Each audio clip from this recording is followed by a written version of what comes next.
toutes et à tous, bonjour, bonsoir. Vous avez bien fait de choisir les ondes de la première radio de la diaspora africaine pour vous informer. Aujourd'hui, on parle entrepreneuriat avec notre invité de ce jour qui n'est autre que le président du mouvement patriotique pour le salut du peuple et que j'ai nommé Monsieur Yempapu Yembouam. Bonjour Monsieur Yempapu Yembouam, comment est-ce que vous allez? Bonjour Moïse, et merci de me recevoir encore une fois. Et toutes mes excuses pour le fait que le représentant de la région Amérique n'ait pas pu répondre pour des raisons de calendrier. Merci. Voilà.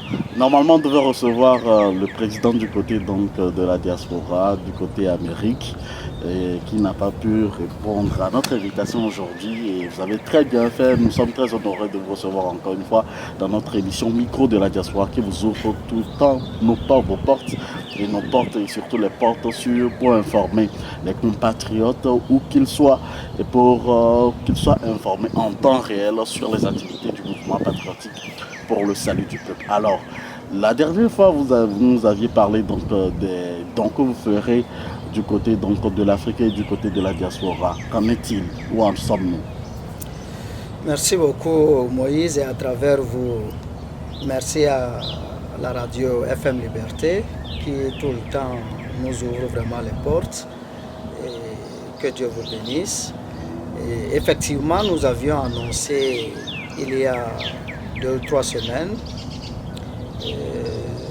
les actions que le MPSP comptait faire à l'emploi des populations et des médecins dans le cadre de la lutte contre Covid-19.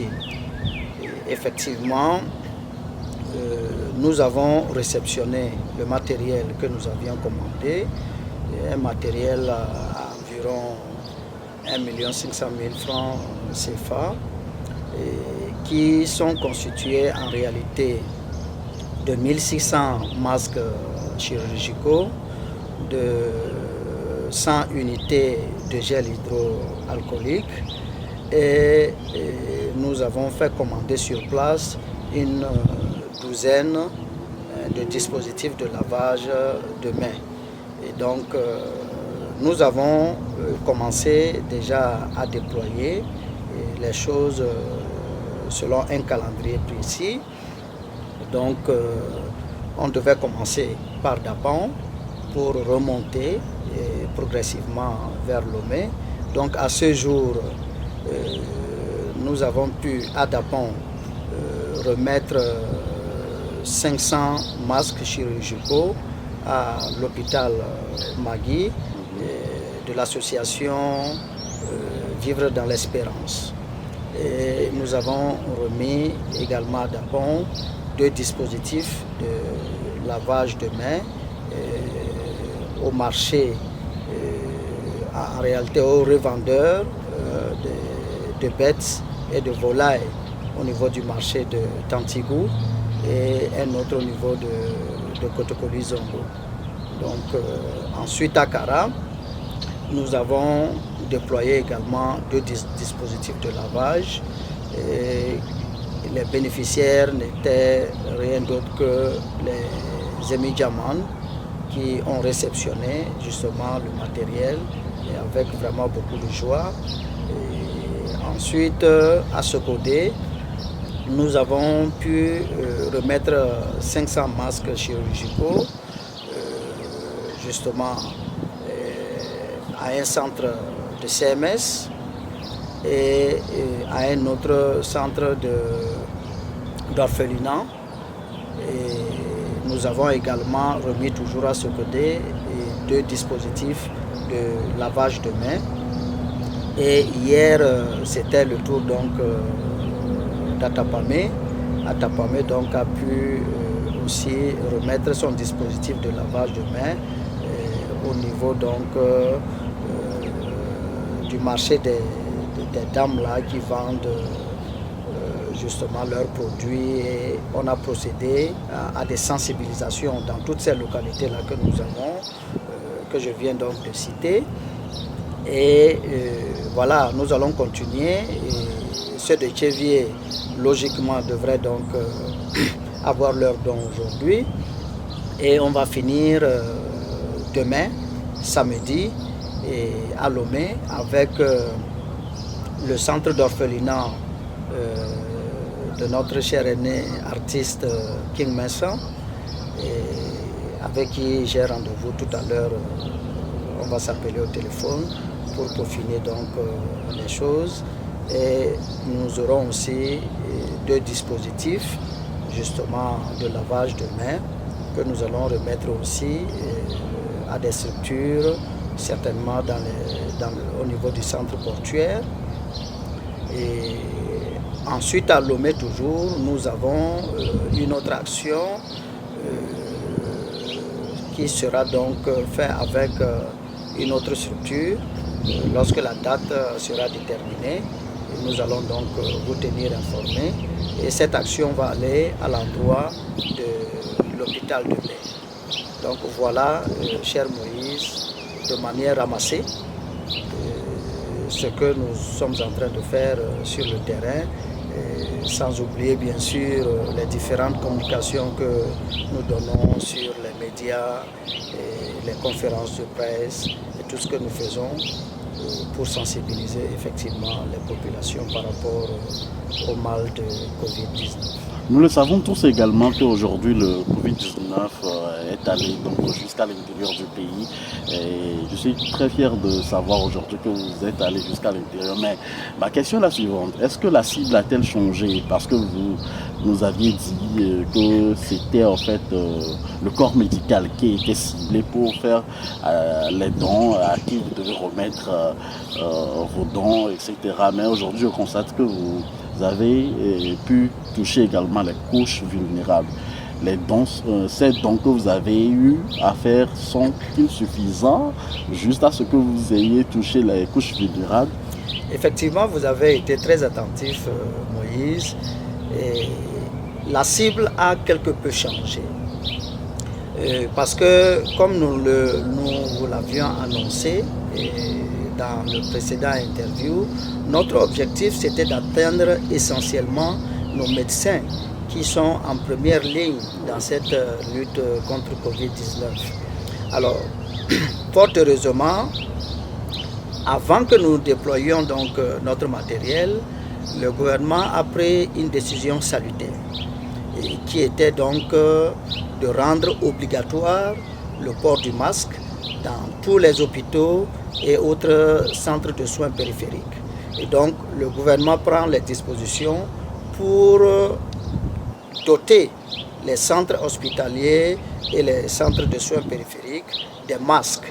Donc à partir de ce moment, vous comprenez que pour être efficace, ce n'était plus bien d'apporter encore ces masques-là à ceux-là qui en ont déjà, puisque là, les médecins désormais étaient effectivement équipés. On s'est dit qu'il fallait nécessairement trouver d'autres centres et c'est pour cela que nous avons orienté notre réflexion justement grâce à nos médecins consultants qui nous informent régulièrement des données sur le terrain. Nous avons donc orienté nos dons vers les orphelinats, les centres de prise en charge de personnes vulnérables et justement les marchés et les émédiaments pour ce qui concerne les dispositifs. Donc voilà comment est-ce que nous avons redéployé les choses pour tout simplement rendre effectivement efficace la lutte contre Covid-19. La lutte contre le Covid-19, je sais également que parmi les membres du mouvement patriotique pour le salut du peuple, qui est un mouvement apolitique, nous avons des artisans. Et comme on nous voit aujourd'hui, bien habillés aujourd'hui, à l'origine, ce sont des vêtements qui sont fabriqués au Togo. Pourquoi le MPSP n'a pas pu collaborer avec des artisans sur le terrain pour pouvoir fabriquer des masques d'origine togolaise ou soit avec des qualités, avec des matières qu'on retrouve au Togo? Effectivement, Moïse, s'il vous souvient bien, lors de la dernière interview, je vous signalais que nous avions acquis une vidéo professionnelle dans laquelle on montrait efficacement comment on pouvait fabriquer des masques. Mais vous savez, dans le déroulement des activités, c'est avec un calendrier précis pour pouvoir faire le suivi. Donc on ne peut pas faire tout à la fois. Mais soyez rassurés, nous sommes bien en contact avec des artisans. La preuve, je crois qu'une fois vous-même, vous m'avez commandé un habit traditionnel. C'est à travers d'un de ces artisans-là.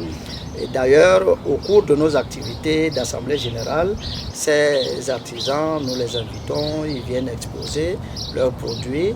Et donc, sans nul doute, nous allons justement, prochainement dans nos actions, aller vers ces artisans-là pour les faire former justement dans la fabrication de ces masques-là, pour que tout ce que nous avons à faire prochainement, on puisse effectivement les acquérir sur place au Togo. Monsieur Mpapou, il faut dire que, qu'est-ce à dire que est-ce que les artisans togolais ne peuvent pas fabriquer des masques aussi dignes de ce nom pour la protection des uns des autres contre le Covid-19, puisque les autres pays en font déjà?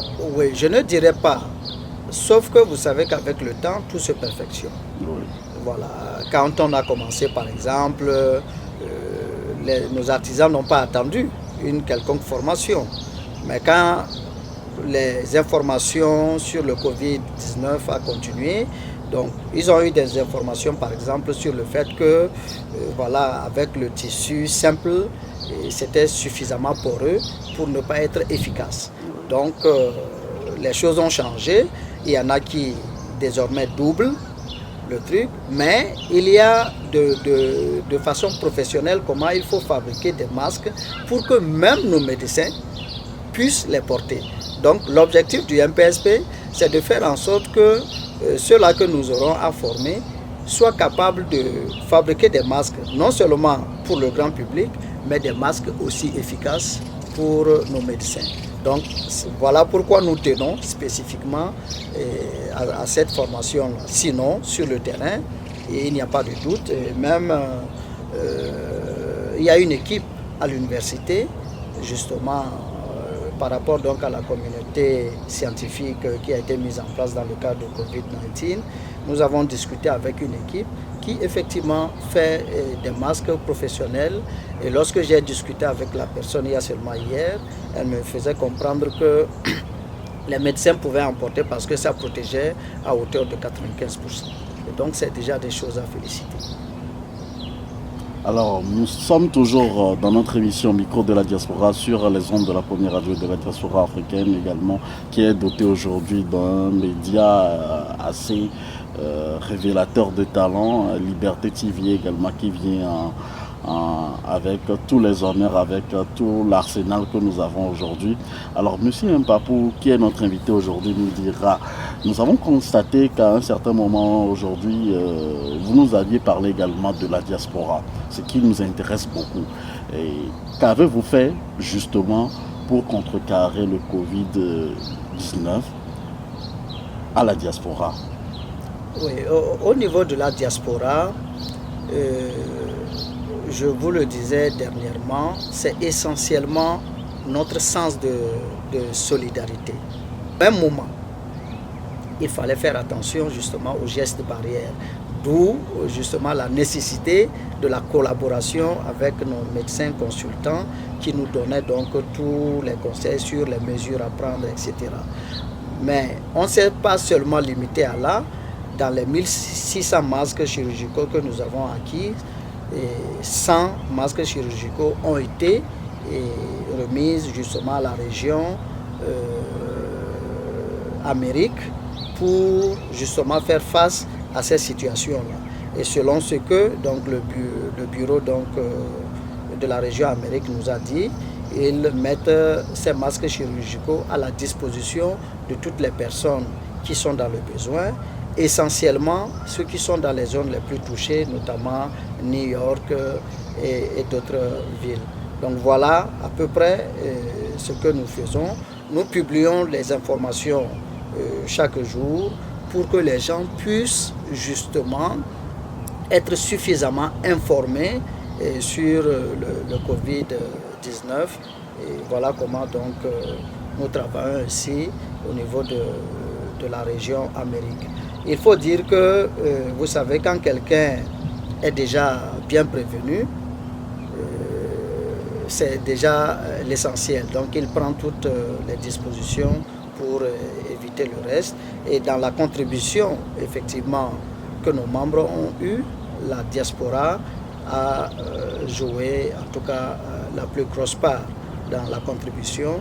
Et c'est le lieu ici de remercier tous ces membres-là qui ont fait parler leur cœur afin que vraiment nos populations aujourd'hui puissent bénéficier de tous les dons que nous avons pu mettre à leur disposition. C'est un propos. Nous sommes également touchés aujourd'hui par le système économique dans tous les pays, même du côté de la diaspora, où on voit les gouvernants dire de réouvrir les compagnies pour que les activités reprennent en bonne et due forme. Et que pensez-vous donc de cet impact économique que nous avons aujourd'hui du côté du Bercail, c'est du côté du Togo et du côté donc, de la diaspora, puisque on a la plupart des Togolais, ou soit de la communauté togolaise, ou soit des Africains qui vivent du côté de la diaspora, soutiennent bien évidemment, ou soit jouent un rôle primordial dans la vie économique de nos pays.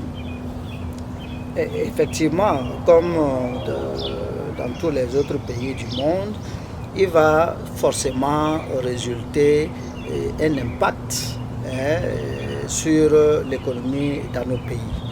Mais comme je le dis, c'est à nous de voir comment orienter cet impact-là. Que propose le MPSP?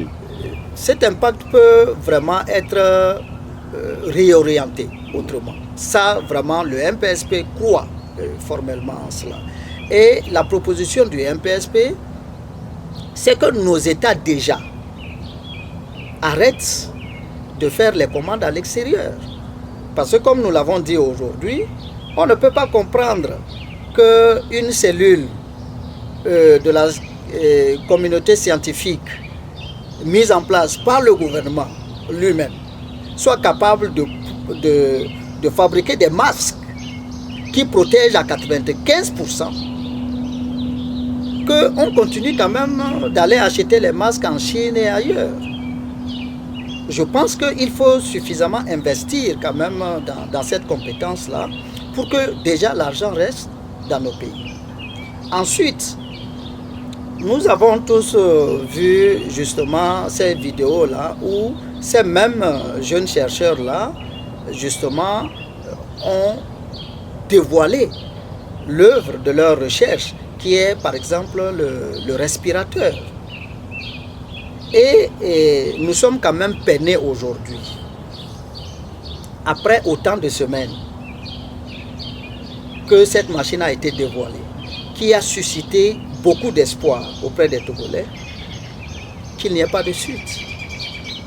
Et le MPSP est resté en contact avec ces jeunes chercheurs, et ce qu'il nous revient, c'est que malheureusement, pour avancer sur le projet, ils ont besoin qu'un médecin leur dise par rapport à votre machine, voilà ce qui manque, voilà ce qu'il faut ajouter. Sans l'expertise médicale, sans l'aval de nos médecins, cette recherche-là est bloquée. On a juste besoin que quelqu'un dise, voilà par rapport à votre produit, voilà, nous pensons que dans son utilisation, ceci peut poser problème, donc il faut refaire ceci, il faut refaire cela. Est-ce qu'on peut nous dire que dans tout le Togo, là, il n'y a pas un seul médecin qui puisse, ne serait-ce que donner cet avis-là? Mais nous avons des médecins également dans le MPSP. Oui, nous avons des médecins dans le MPSP, mais le MPSP ne dirige pas les médecins, ce n'est que des membres. Oui. Vous voyez, quand vous avez en votre sein des médecins, bon, si il y a des conseils par exemple à donner, vous pouvez donner, mais il y a certaines situations dans lesquelles, bon, il faut que l'autorité agisse. Mais l'autorité ne peut pas faire tout à la fois. Non, ce n'est pas. L'autorité, c'est quoi? Quand je parle de l'autorité, il ne faut pas forcément voir l'autorité de l'État. Ok. Mais nos hôpitaux sont dirigés par des gens. Oui. Donc l'autorité de l'hôpital peut par exemple commettre un certain nombre de médecins à cette étude-là pour dire, écoutez, et voilà, on veut que tel médecin et tel médecin puissent effectivement assister ces jeunes-là à parfaire leur matériel. La communauté scientifique qui a été mise en place par le président de la République, qui est chapeautée par le président de l'université de Lomé, peut commettre des chercheurs spécialisés, des médecins, qui utilisent effectivement la machine et qui disent à ces jeunes-là, bon, nous pensons que ceci manque, il faut refaire ceci, il faut ajuster ceci. Parce que le MPSP est là pour accompagner l'autorité. Mais nous ne pouvons malheureusement rien faire si on n'a pas de résultats probants. Oui. Voilà, nous les avions contactés dans le sens de voir comment, par exemple, mobiliser la diaspora, mobiliser nos membres au Togo pour soulever, j'allais dire pour mobiliser les fonds, pour que ce projet-là puisse aller effectivement à terme. Voilà par exemple des ouvertures, des opportunités qui peuvent effectivement amortir justement l'impact négatif sur l'économie. Donc je crois formellement que il y a des petites choses, c'est vrai, ce n'est pas encore parfait dans nos pays, mais il faut oser. Et si nous osons, certainement, nous allons... Monsieur Mpapou Yambouama, président du mouvement patriotique pour le salut du peuple, à l'issue donc de notre discussion, que devons-nous retenir de votre mouvement après les dons? Bon, en guise de conclusion, le mouvement va continuer son petit chemin. Et comme nous le disons, nous n'agissons pas parce que c'est Covid-19. Covid-19 est venu juste nous trouver dans notre logique. Donc après Covid-19, nous continuons dans notre logique. Je vais encore une fois interpeller tout simplement les Africains et les Togolais de manière particulière à comprendre la nécessité de se prendre en charge. Nous avons les moyens de nous prendre en charge. Nous avons les compétences. Et même celles que nous n'en avons pas, il n'y a pas ce que l'argent ne peut pas acquérir dans ce monde. Quand vous êtes unis et déterminés, quand vous êtes soudés, à partir de vos petits 1000 francs que vous mettez ensemble, vous pouvez acheter les services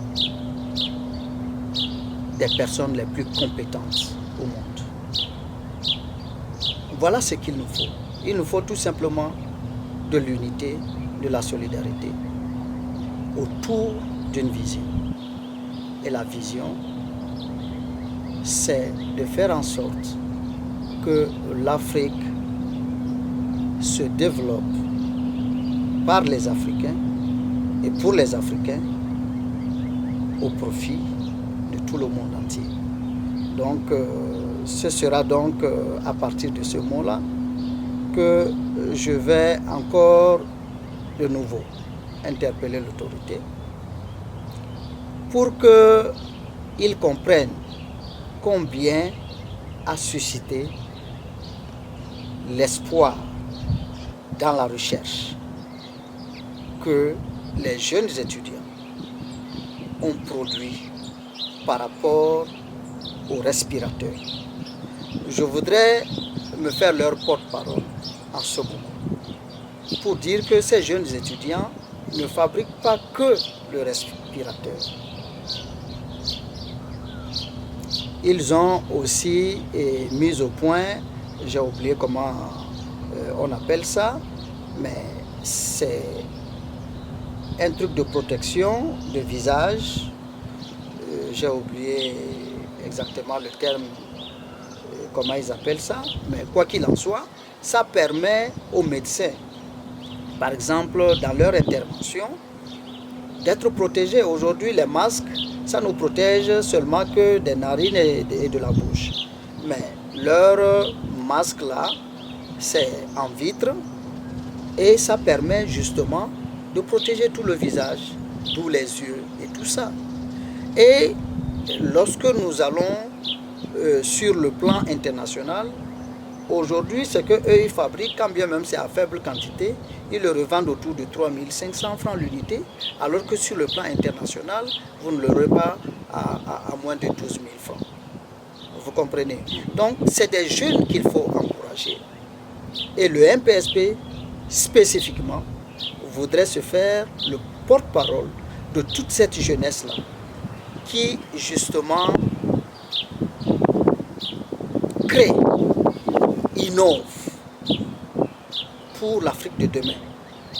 Et c'est dans ce sens que nous voulons également saluer l'initiative de l'autorité qui a décidé d'investir massivement dans l'agriculture en cette période de Covid-19.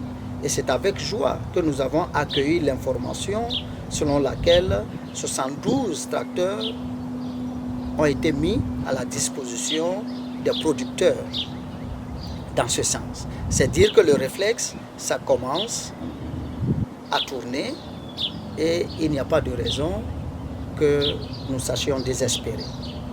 Nous allons encourager toutes les initiatives qui vont dans le sens de rendre à l'Afrique son autonomie et son indépendance. Merci beaucoup Moïse, encore une fois, pour cet entretien et que Dieu vous garde. Merci M. Mpapou Yembouamou. Je rappelle à tous les auditeurs, à tous les téléspectateurs, amis internautes, que vous êtes le président national du mouvement patriotique pour le salut du peuple. Merci d'avoir été des nôtres. Merci à toutes et à tous. N'oublions surtout pas les gestes barrières et que Dieu bénisse le Togo, que Dieu bénisse toute la communauté africaine à la diaspora.